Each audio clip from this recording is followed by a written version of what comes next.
Well, hey there, I'm Joshua Johnson. It's great to be with you on this Wednesday, January 26th. Here's some of what we're talking about tonight. Supreme Court Justice Stephen Breyer will step down after more than a quarter century on the bench. We'll get to know him in his own words. I grew up in San Francisco. I lived most of my life in Massachusetts. I'd run into differences among people, but I never saw differences until I got to Washington. We'll also consider who President Biden might pick to succeed Justice Breyer.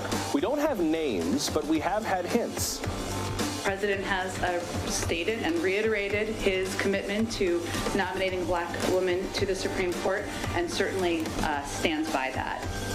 Also, we'll look at the damage misinformation is doing to our public trust in news, including Las Noticias en Español. José Díaz-Balart joins us to help tell truth from fiction in Spanish language news. And a trending topic on TikTok raises ethical questions about naming and shaming. We'll explain the saga of West Elm Caleb and why some of the women he dated are calling him out.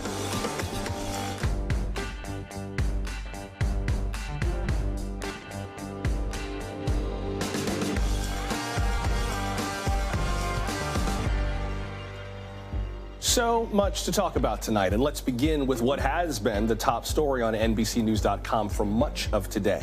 Supreme Court Justice Stephen Breyer's retirement. By now, you've probably heard the big question: who will succeed him? What will his or her nomination process look like in the Senate? We'll touch on those questions, too, in just a minute. But I think there's a bigger question we should answer first. Who is he? How is he shaping the nation's highest court? What's his legacy? And what kind of void will his retirement leave? Stephen Gerald Breyer was born in San Francisco to a middle-class Jewish family. His father was a lawyer and public school administrator. His mother volunteered for the city's Democratic Party and for the League of Women Voters. Stephen Breyer studied at Stanford and Oxford and Harvard Law School. Not bad. He was also a professor at Harvard.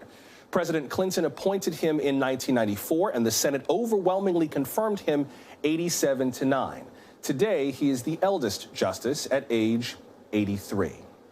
Justice Breyer is one of the court's three more liberal members, but that does not mean that he operates as a partisan Democrat. Over the years, he's built a reputation as a pragmatist, and in recent years, he expressed more concern about partisanship threatening the court's legitimacy. That was a focus of his latest book called The Authority of the Court and the Peril of Politics. He especially opposed court packing. That issue resurfaced among some Democrats after the Senate confirmed Justice Amy Coney Barrett in 2020. Justice Breyer warned against letting politics tarnish the court's authority. That authority, like the rule of law, depends on trust. A trust that the court is guided by legal principle, not politics. Structural alteration motivated by the perception of political influence can only feed that latter perception. Joining us now is Jeffrey Rosen, the president and CEO of the National Constitution Center and a professor at the George Washington University Law School. Earlier today, he published this piece on The Atlantic called "The Court Loses Its Chief Pragmatist." Professor Rosen, welcome to the program. Good to see you again. Great to be back. Talk about that idea, the chief pragmatist. What does that look like in practice on the Supreme Court? Justice Breyer believed that the law should work for people, and he was willing to make compromises if he thought the institutional legitimacy of the court required it. So probably his greatest legacy was behind the scenes. He and Justice Elena Kagan worked with Chief Justice John Roberts to uphold the Affordable Care Act, and it involved a kind of deal. Roberts would vote to uphold the health care mandate, and Kagan and Breyer would strike down the mandatory Medicaid expansion. And some people thought that that was unprincipled. You should just follow original intention and let the heavens fall. But Breyer understood that unless the court is perceived as legitimate by Americans, then we lose our faith in the rule of law, and the whole republic collapses. So that's why his vision was unique. It was much valued, it was much needed, and the fact that that pragmatic voice is gone will have real consequences for the court. Well, then, Professor, what do you make of this notion? I know we just fomented it because that's what we called him, but this idea that he's one of the court's more liberal justices. How does that left-right dichotomy actually factor into the way the Supreme Court does its job and the way that we think about who his successor might be? Well, that's the crucial question. And he was indeed generally a reliable liberal vote. And this term, where we see a bunch of the 6-3 decisions that Breyer abhorred in abortion, in voting rights, in gun rights, maybe next term in affirmative action, you see that when push came to shove, in most cases that liberals really care about, Breyer did vote with the liberals. And he will be replaced with a liberal. And of course, in the end, that's not going to change the balance of the court. And this 6-3 majority is going to prevail in these really controversial cases. But Breyer's difference among liberals was just his willingness to work with conservatives to try to bring them into the center. And Chief Justice Roberts bought into that vision. And now that that's gone, and the court is about to hear all these incredibly polarizing cases, we see a greater risk of the 6-3 decisions that Breyer most feared. One of the things that Justice Breyer was known for were not just decisions, but dissents. Here's part of his dissent in the case Parents Involved in Community Schools versus the Seattle School District from 2006. He wrote in part, quote, "The last half century has witnessed great strides toward racial equality, but we have not yet realized the promise of Brown," meaning Brown versus the Board of Education. "To invalidate the plans under review is to threaten the promise of Brown. This is a decision that the court and the nation will come to regret. I must dissent," unquote. Professor Rosen, talk about the value of dissents, especially the ones that he wrote. They were hugely important. I got the chance to interview him for the course for high school students, the civics course that the National Constitution Center teaches online. And I asked him last spring, and he said the dissent you just read was one of his favorite opinions of all the ones he wrote. Another involved the death penalty. And he thought they were crucial in calling future generations to account and ensuring that the law would change in the direction he thought was right down the line. That dissent you just read mattered a lot to him because, as you said in your intro, his dad worked for the San Francisco public schools. And that experience gave his father and Justice Breyer a trust in democracy and public education as something that could work. He thought fairness, racial equity was crucially important. And he thought that schools were a place where people of different backgrounds should work together on equal terms. So that kind of summed up his democratic idealism. And he hoped that his dissent will be vindicated at some time in the future. Let me ask you about the future of the court. A Gallup poll recently found that only 40% of Americans gave the Supreme Court a positive approval rating. That is significantly down 21 points from what it was back in 2010. Joe Biden, while he was on the campaign trail before he won the presidency, talked about the Supreme Court in September of 2020. Here's part of what he said. The only rule I've ever followed relating to the Supreme Court nomination was the Constitution's obligation for senators to provide their advice and their consent to a president's judicial nominee. But he created a new rule, the McConnell rule. Absolutely no hearing, no vote for a nominee in an election year, period, no caveats. And many Republican senators agreed with him. Professor, we know that there's a lot politically riding on this for President Biden. President Trump was able to nominate a third of the current justices to the court, 3 justices. Joe Biden has said in the past that he wanted to nominate a black woman to be on the Supreme Court.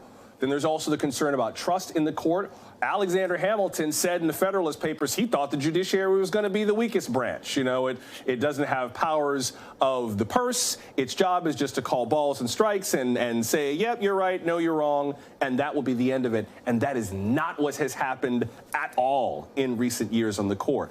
What do you think is at stake in terms of whoever Justice Breyer's successor will be?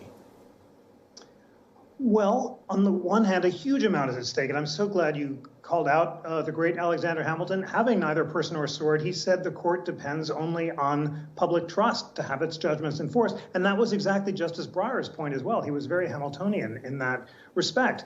And those legitimacy numbers you read are very troubling for the justices themselves. As you said, they're in the low 40s now. They were nearly 60% just 2 years ago before Justice Ginsburg passed away.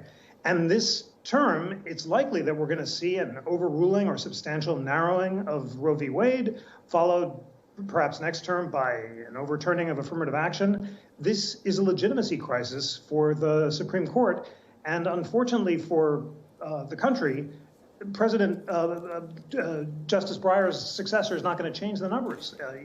President Biden, no doubt, will appoint a superbly qualified black woman, as he said. But in the end, that's just 3 liberal votes, and that's not going to prevent the court from polarizing if it chooses to do it. So it's up to the remaining justices. And the question is, do enough of them continue to buy into the vision of pragmatism that Chief Justice Roberts embraces and that Justice Breyer embodied to prevent the court from polarizing so severely that it severely damages its democratic legitimacy? GW Law Professor Jeffrey Rosen. Professor, it's always good to see you. Thank you very much. Thank you, Joshua. Now let's hear from Justice Breyer himself.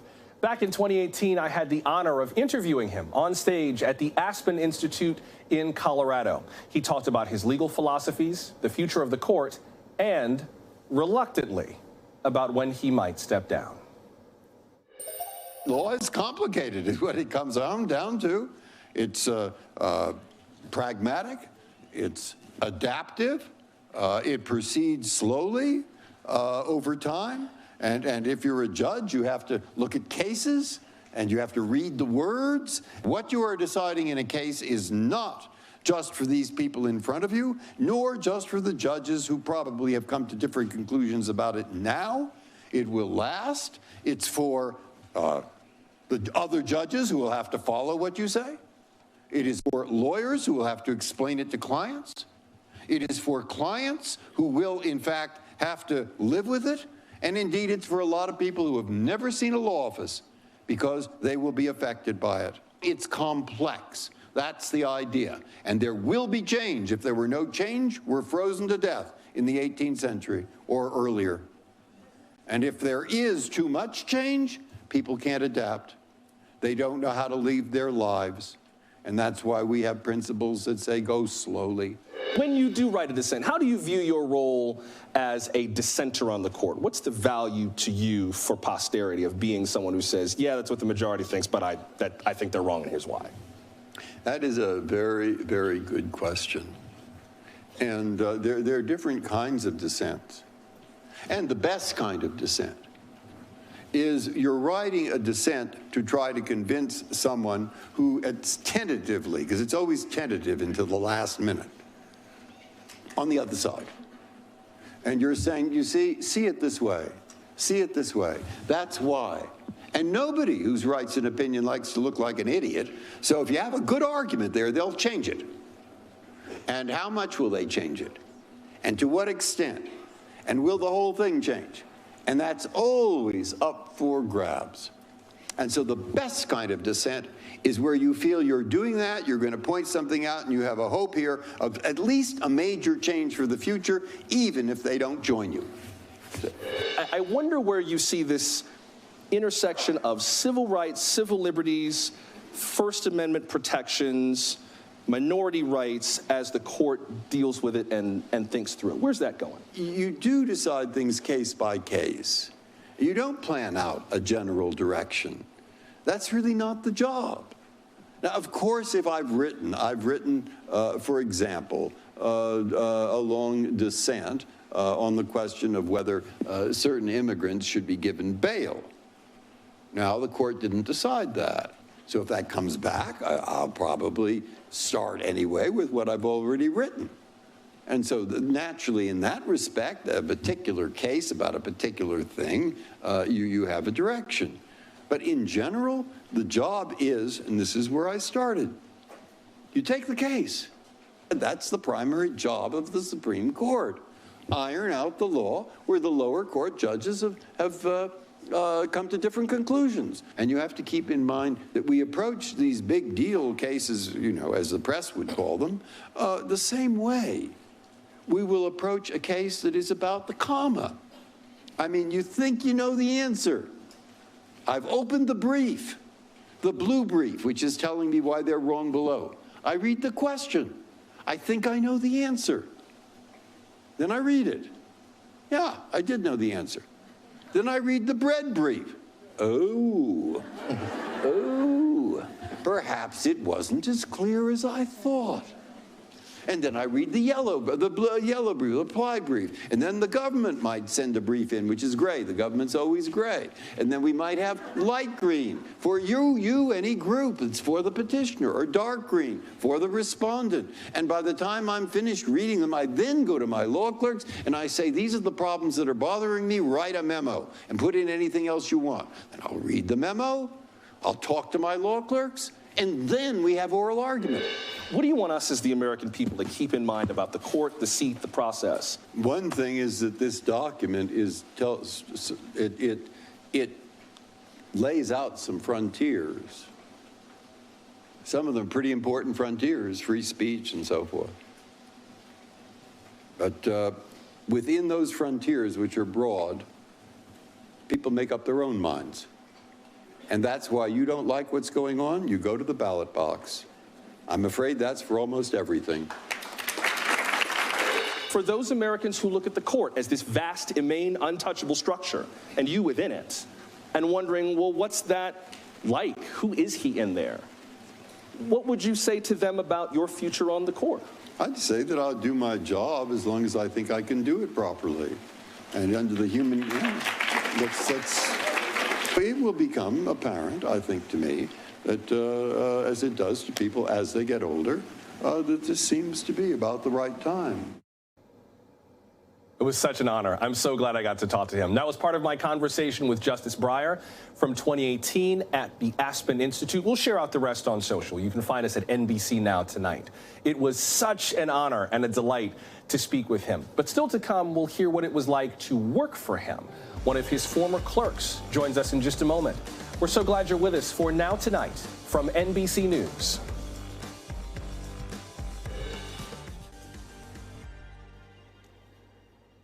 We are talking about the upcoming retirement of Supreme Court Justice Stephen Breyer. He's played a key role in some pivotal decisions. Among other issues, he's voted to uphold abortion rights, including in the case of Stenberg v. Carhart.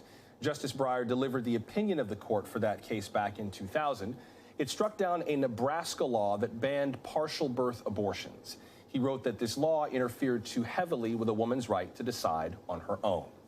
Last year, he voted to uphold Obamacare in California v. Texas. That case challenged the Affordable Care Act's individual mandate. Justice Breyer wrote the opinion in that case, finding that the plaintiffs lacked the standing to bring this challenge. Joining us now is Carolyn Shapiro, a former clerk for Justice Breyer. She's a professor at Chicago-Kent College of the Law and the co-director of its Institute on the Supreme Court of the United States. Professor Shapiro, welcome. Thank you. Thank you for having me. Tell us when you clerked for Justice Breyer and what your first impressions were of him when you started. I clerked for him in 1996, starting in the summer of 96 until the summer of 97. My first impressions of him were actually very much like what I just saw in the interview you did with him at the Aspen Institute, where he's so enthusiastic about the work that he does. He's so eager to talk about it, and he really did want to know what the law clerks thought. He is the kind of person who thinks out loud, who figures out what he thinks by talking. And so we got to hear him not just talk about the cases, but talk more deliberately about how he wanted to be a justice. It was only his third term on the bench. So he was an absolutely fantastic boss.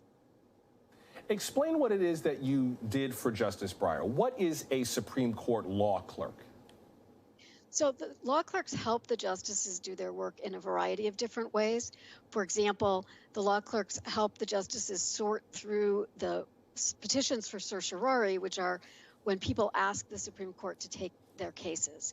And there are thousands of those that get filed every year, and the law clerks help the justices determine which ones are worth a second look, which ones the clerks might recommend the court actually take. We also help the justices prepare for oral argument, and you heard him in that video talk a little bit about reading the briefs and then asking his law clerks, telling them, these are the problems I think I have, these are the questions I have. That was one of the things we would do for him. We would help him think through some of the things he didn't think the briefs addressed. We might do additional research. And then, of course, we could tell him whatever else we thought. He was always interested in what we thought, but There's no question about who the justice was. And then we would help write opinions. In the case of Justice Breyer, we would do a first draft. Some justices don't do much with their law clerk's first drafts. They sort of look them over, and then if they agree, that's fine. He would sort of treat our first drafts as research memos and toss them to the side and kind of start from scratch. And it was actually really exciting to watch him turn that into a really, really well-written and thoughtful opinion. Are there any things that you learned from your time clerking for him that have carried with you to this day? Lots of things, but I think I would say one thing about Justice Breyer is his commitment to a responsive and effective government, which includes the court. He thinks the court has a role to play as an institution within the government, that its role can't be overstated because that could be, or they can't aggrandize themselves because that would be problematic for the democracy. But he also thought that the court needed to give other parts of the government the opportunity to do what the people wanted them to do. He thinks that promotes democratic accountability. When people run for office and say, we're going to do X, Y, or Z, they should be able to deliver on that unless there's a really major constitutional problem. Right now, the conservative majority tends to read the Constitution, at least with respect to the federal government, extremely narrowly. And that's why you see Justice Breyer in dissent much of the time, because he thinks that the point of the Constitution and the point of a democracy is to have an effective government that is responsive to the people. Well, with regards to who his successor might be, we asked folks what they thought about his retirement. Ray tweeted, "Get ready for a war in the Senate. The nominee better be squeaky clean. Maybe sainthood first would be a safe choice." Professor Shapiro, what about that? I mean, you study the Supreme Court. I wonder what your sense is of how his successor might compare to Justice Breyer in terms of what we looked for in a justice when he was nominated and what we're looking for in a justice now. Well, I think many of the things are exactly the same. We're looking for somebody who has the intelligence and the experience and the thoughtfulness to take on this job. We're lucky because there are lots of people who fit that bill, and many of those people are people of color and women of color. And of course, the president has said he plans to nominate an African-American woman, and there are many African-American women, including quite a few who he himself, President Biden himself, has nominated to other judgeships who would be outstanding Supreme Court justices. One thing that I do think is likely, given the nature of the other appointments that this president has made, is that we may very well see a justice who has experience as a public defender, which is not something we've really had before, and I think would be an incredibly valuable perspective at the Supreme Court. Professor Carolyn Shapiro of the Chicago-Kent College of the Law, I appreciate you sharing your insights with us. Thank you very much. Thank you so much for having me. Up next, Russia could invade Ukraine, not just on the ground, but on the net. Disinformation is becoming a key weapon of war.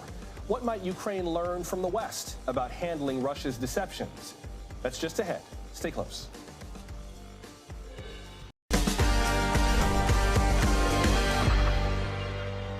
Will Russia invade Ukraine? U.S. officials have consistently said they don't know, but they're giving Vladimir Putin every opportunity not to. Secretary of State Antony Blinken says the U.S. has sent Russian officials a letter describing a, quote, serious diplomatic path forward, unquote. The letter responds to Russia's demands that NATO forces leave Eastern Europe and that NATO bars Ukraine from ever joining. Secretary Blinken says that NATO's door is open for other countries to join, and the ball is in Russia's court now. Our actions over the past week have sharpened the choice facing Russia now. We've laid out a diplomatic path. We've lined up steep consequences should Russia choose further aggression. We've stepped forward with more support for Ukraine's security and economy. And we and our allies and partners are united across the board. Now, we'll continue to press forward and prepare. It remains up to Russia to decide how to respond. We're ready either way. Meanwhile, Russia's military presence on the Ukrainian border is growing. U.S. officials say 3 more battalions are in the area from last week. That's on top of Russian forces who are nearby in Belarus. No wonder the State Department is telling all Americans in Ukraine to leave immediately. So what's happening on the ground in Ukraine right now? NBC foreign correspondent Matt Bradley has more from Kyiv. We had 3 interesting little developments today on the diplomatic front. We heard that NATO actually delivered their own letter in parallel to the letter that the United States hand-delivered to the Russian Foreign Ministry in Moscow by Ambassador John Sullivan. So those 2 events. And then we also had that meeting in Paris with the Normandy 4, or the Normandy format. That's between Ukraine, Russia, Germany, and France. That was like an 8.5-hour meeting. We heard from the Russians afterwards. And again, we heard that it was inconclusive. Nothing was really decided. Wouldn't be much of a surprise. And also those 2 other events probably aren't going to yield much either. All this does, taken together, is show what we've known for the past several weeks and months. That diplomacy, in this case, has done nothing. It's yielded no results. Now, why? Why are we continuing to see meetings and summits and threats? You know, a lot of this is still going on. Well, a lot of commentators have said that this is all just performative and that the continuing talking is just playing into Vladimir Putin's hands. He wants to have a pretext for war. This is what a lot of commentators are saying. And he wants to go through the motions of showing that he tried to avert it. And meanwhile, all of this time that there's a lot of talking going on, we're still hearing from Moscow that it's the West who's being aggressive, even as the Russians surround Ukraine on 3 sides and continue to engage in very dangerous-looking, very advanced and sophisticated-looking military exercises. But we've spoken to the Ukrainians recently. They said that as long as the diplomacy keeps going, as long as the diplomats keep talking, the guns stay silent. That was NBC's Matt Bradley reporting from Kyiv. Now, there's another front that Russia is preparing to invade on, but it's not here on this map. That is clearly covered with more than 100,000 troops on the border. The other battlefront is virtual, with disinformation to create a false justification for an attack. Now, to be clear, I did not misspeak. I don't mean misinformation. That refers to false info that's not necessarily malicious. Disinformation is intentionally deceptive. If I gave you bad directions somewhere by mistake, that's like misinformation. If I give you bad directions hoping you get lost, that's disinformation. Proving this kind of intent online can sometimes be harder than proving what is true. That's especially so when governments put the information there to challenge and confuse their rivals. Russia has used these propaganda tactics both on citizens within its borders and pro-Moscow Ukrainians.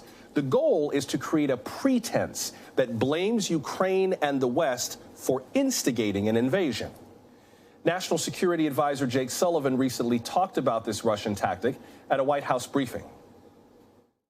Russia is laying the groundwork to have the option of fabricating a pretext for an invasion, including through sabotage activities and information operations, by accusing Ukraine of preparing an imminent attack against Russian forces in eastern Ukraine.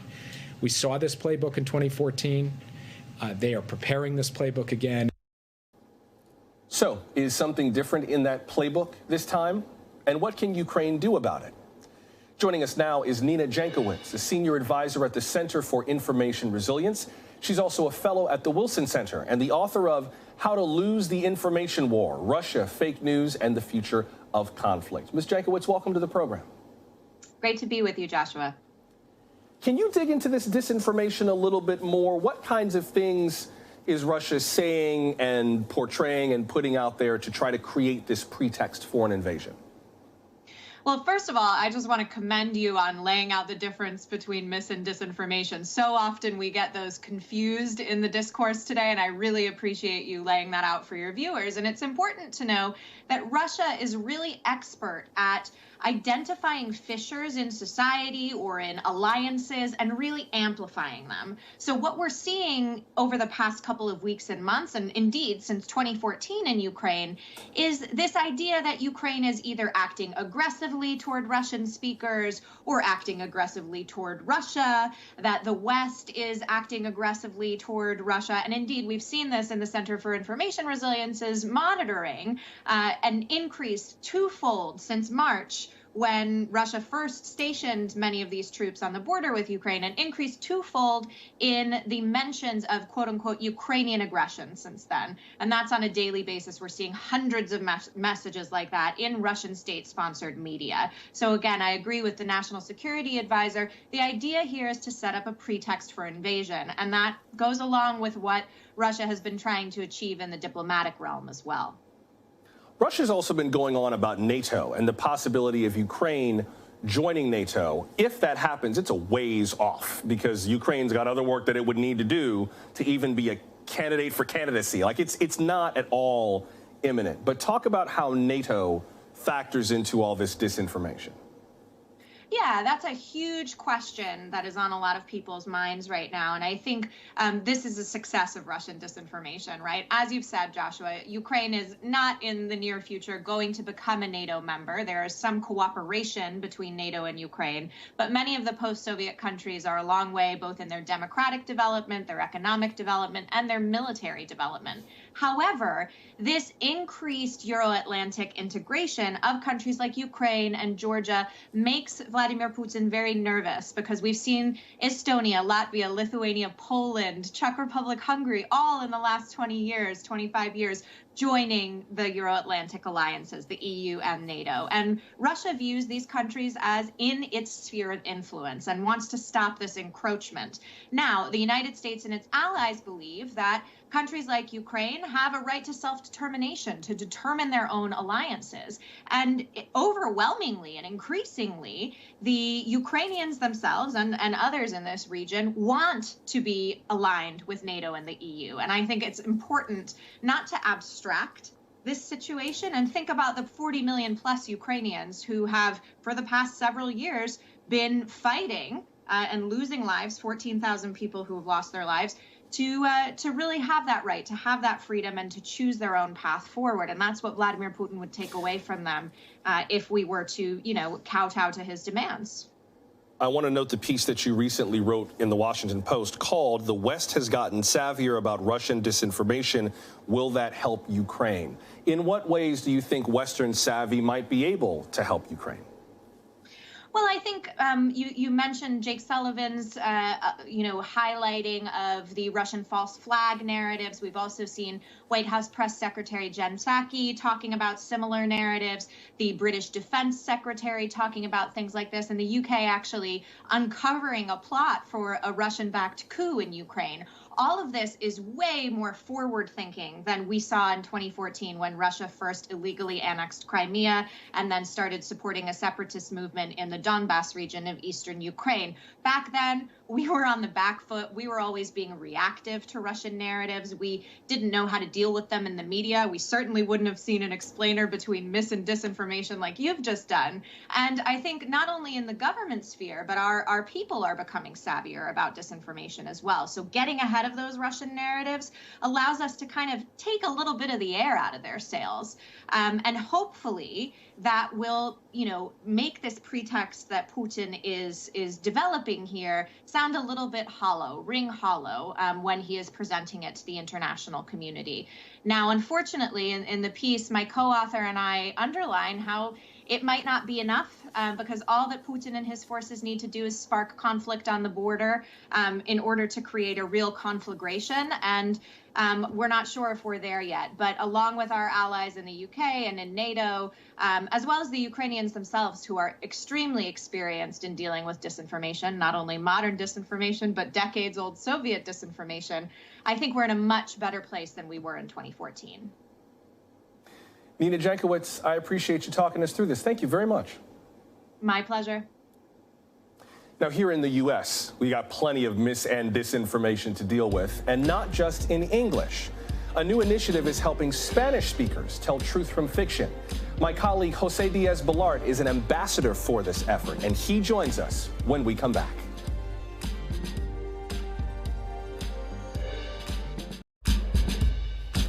We've been talking about misinformation and disinformation, including in the ongoing standoff between Russia and Ukraine.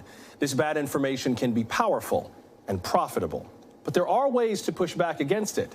This week is the third annual National News Literacy Week.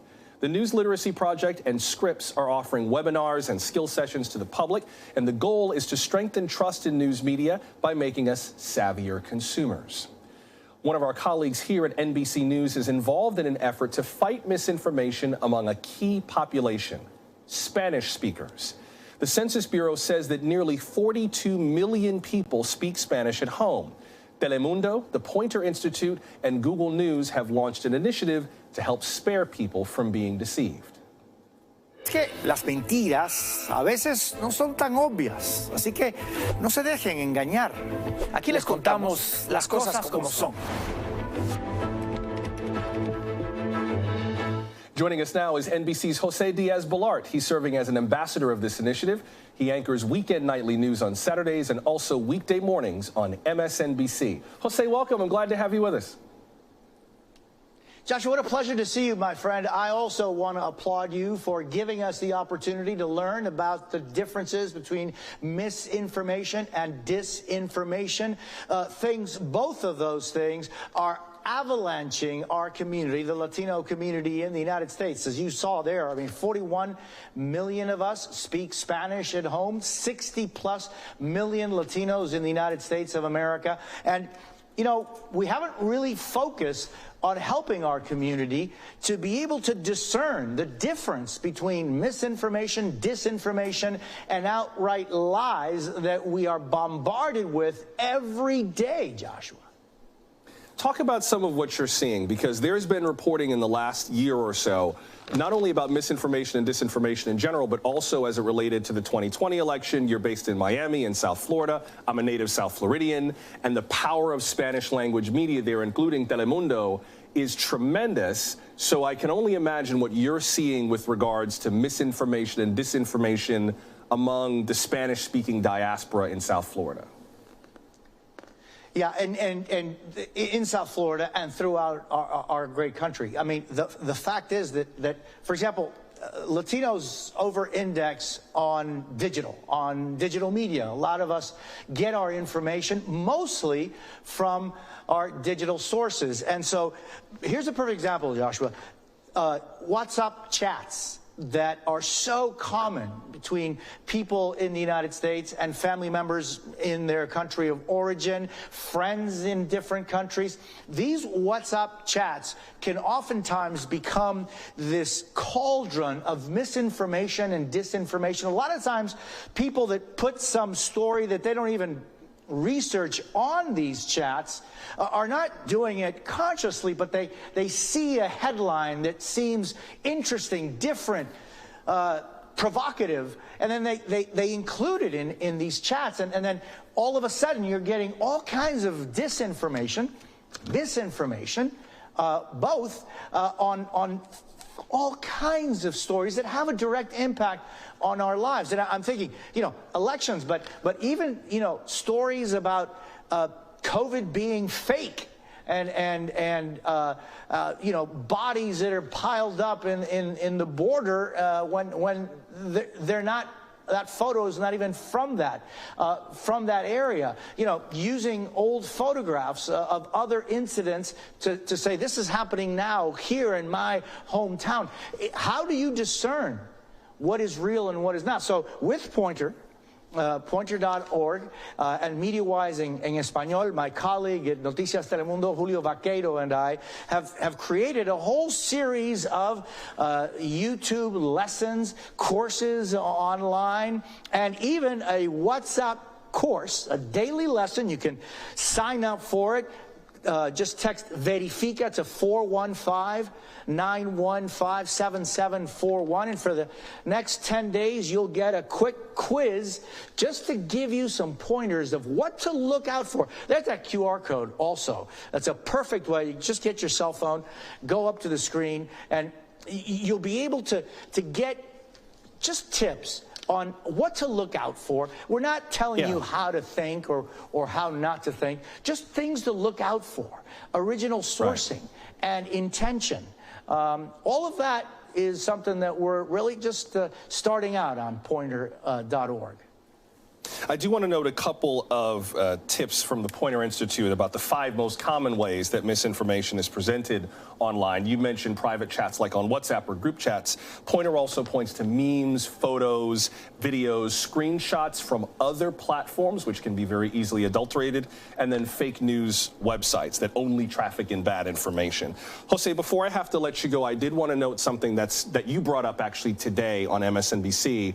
And that is the threat to journalism in terms of physical violence. You and Julio Vaquero talked about how so many journalists in Mexico have found themselves in tremendous danger, including getting killed, including a woman who warned Mexico's president not too long ago that her life was in danger, and now she's dead. So while you have this effort to try to deceive people with mis and disinformation, you literally have journalists on the ground in some of the most dangerous parts of Mexico literally dying to get the truth out. 3 in just the past month have died. 9 last year, more than 136 over the past 10 years. Journalists in Mexico. It's becoming a very increasingly dangerous profession in Mexico. And then there is just impunity, Joshua. And so crimes remain unsolved. There doesn't seem to be any interest in getting to the truth and finding those who are carrying out these executions. It's something that is tainting Mexican society with blood, and it's really a tragedy that we're seeing unfold in Mexico. Could I give you just 20 seconds, Jose, if you would, and dime en español si prefiere, to just talk to people who consume Spanish? You tell me when you want me out, man. I love being with you. Well, just 20 quick seconds, if you would. Just speak directly to people who consume their news either bilingually or in Spanish. The one biggest thing you want them to keep in mind, very briefly. Lo más importante es nunca tener un ojo superficial sobre las noticias. Don't have a superficial eye when you're looking at news and information. Look deep, dig deep to find out the source and the intention behind the story. Recuerda, los titulares son una cosa. Profundiza tu investigación de lo que puedes estar viendo, porque no todo es verdad. Not everything is true. Recent MIT studies show that fake news is 70% more retweeted than real news on Twitter. Wow. NBC's Jose Diaz-Balart. You can catch him Saturday nights on Nightly News and weekday mornings at 10 a.m. Eastern on MSNBC. Much appreciated, Jose. Thanks very much. From the push for truth online to a story that seems stranger than fiction about the downfalls of dating and about public shaming. The saga of West Elm Caleb, why it's all over TikTok, and what it says about internet culture before we go.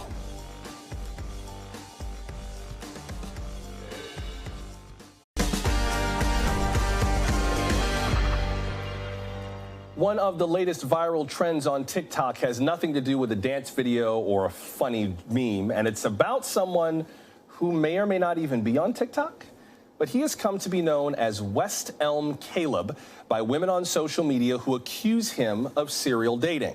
He has yet to comment, but these anecdotes quickly went viral. The hashtag West Elm Caleb now has more than 60 million views and counting. The women accuse this young man of love bombing them, professing extremely strong feelings, allegedly manipulating them into relationships, sometimes even before meeting in person. They claim that Caleb ghosted them after a few dates, cutting off contact and never reaching out again. Now, to be clear, these are their accusations. We have nothing to corroborate them with. And NBC News is trying to find this young man and let him tell his side of the story. But perhaps all this tells us something about modern dating culture. But this kind of social media shaming speaks to another shift, demanding accountability. And of course, the more people who view all this on TikTok, the more viewership the app gets, and the more money it can make. Joining us now is New York Times technology reporter Taylor Lorenz. Ms. Lorenz, welcome. Glad to have you with us. Thanks for having me. So for people who hear this and they're like, gee, the show was so smart right until now. We were talking about big substantive stuff right until this. Why does this story matter, do you think? What's underneath all of this? Well, I think this is big substance stuff because it talks about how quickly these kind of viral campaigns can spin out of control into an. Taylor, can you hear me? I think we're having trouble with Taylor's line. All right, we'll give Taylor just a second. We might be able to dial her back up in just a minute. We were speaking to Taylor Lorenz from the New York Times about this trend about West Elm Caleb, a young man who's been accused by a number of women of being a serial dater, of basically ghosting them, love bombing them, the way that they put it, and not following through, I guess, on their end of the dating arrangement. Although, again, to be clear, we have nothing to corroborate their stories with, and we are trying to reach out to this young man to get his side of the story. Taylor Lorenz is back with us now. Sorry we had a little technical issue. You were talking about why you thought that this was important, but I wonder if this is also unique. Have we seen other versions of this story and they just don't get as much attention, or is this really kind of a new thing with this story? No, we've seen this story happen 100 times over in a really kind of scarily escalating way on TikTok. So just weeks before West Elm Caleb, there was Couch Guy, which was another man who was in a video walking in to visit his girlfriend. People on the internet thought maybe he was cheating on his girlfriend. It turned out to be completely a conspiracy. But once again, this online mob kind of descended on him and upended his life. He ended up writing a piece about that actually in Slate and said that this platform was to blame. I mean, I think we've seen platforms like Twitter and Facebook incentivize mob behavior, but never at the level that TikTok does. And look, right now it's being used to kind of incite mobs around things like dating and lighthearted things. But you can so easily see how, you could leverage a slightly different mob that's not maybe young women, that's a little bit more dangerous, and it could have bad consequences. TikTok is not a charity, and I can only imagine where the money is flowing from all of this. I mean, cultivating attention is how apps like this make money. So who stands to profit from all of this? Well, a couple sides. I mean, number one, TikTok is profiting from all of this engagement. The more outraged people get, the more kind of attention that they're giving these types of campaigns, the more money TikTok can make. Also, a lot of people that participate in these campaigns can also make money. One of the main girls who instigated this campaign against this person, Caleb, was promoting, jewelry and other sort of shops and sponsored content in her comments. Brands as well hopped online. You saw this man who has not even spoken out yet to the media to share his side of the story being co-opted in ads for things like Ruggable and other kind of startups. So it's kind of scary the way that hate and online harassment campaigns are getting normalized and then corporatized by these brands that are just hopping on them because they're viral.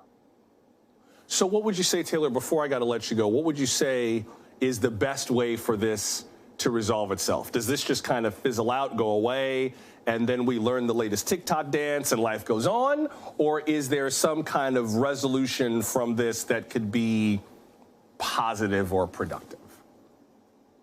Well, look, these types of online harassment campaigns are only becoming more and more prevalent on the app, and they're escalating to more and more dangerous degrees. So I think what everyone needs to remember is that not everything you see on TikTok is true. And just pause before you want to hop on a campaign or go dox someone.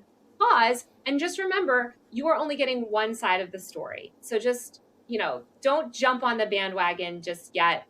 Not everything you see on TikTok is true. And in our last 10 seconds, to the young women who see this and say, you may not like what we did, but Caleb deserved it, what would you say to them, briefly? You have, no one deserves to be the victim of this type of vicious harassment and online shaming, period. We just know that. It is not healthy or productive in broader society. I think we need to stop this type of behavior, full stop, against anyone. And we don't know his side of the story. Taylor Lorenz from the New York Times, I appreciate you making time for us. Thank you very much. And again, West Elm Caleb, if you're watching, the offer stands. We would love to speak with you. Now, if you're not sure you want to come on the program, Caleb, I get that. So check us out tomorrow night. See what you think. Among other things, we'll be talking about the brand new SAT test. Have you heard about this? In a few years, the standardized test will be shorter and administered online. Tomorrow, you'll hear from both sides of the issue. The College Board, which makes the SAT, will join us with details of the revisions, and the advocacy group Fair Test will make its case against standardized testing. We'd love to hear from you, so you can contact us on social, NBC Now Tonight on Twitter, TikTok, Facebook, and Instagram. Leave us a voicemail, 888-575-2NBC, or email nowtonight@nbcnews.com. I'm Joshua Johnson. Thanks for making time for us, and we will see you tomorrow. Good night.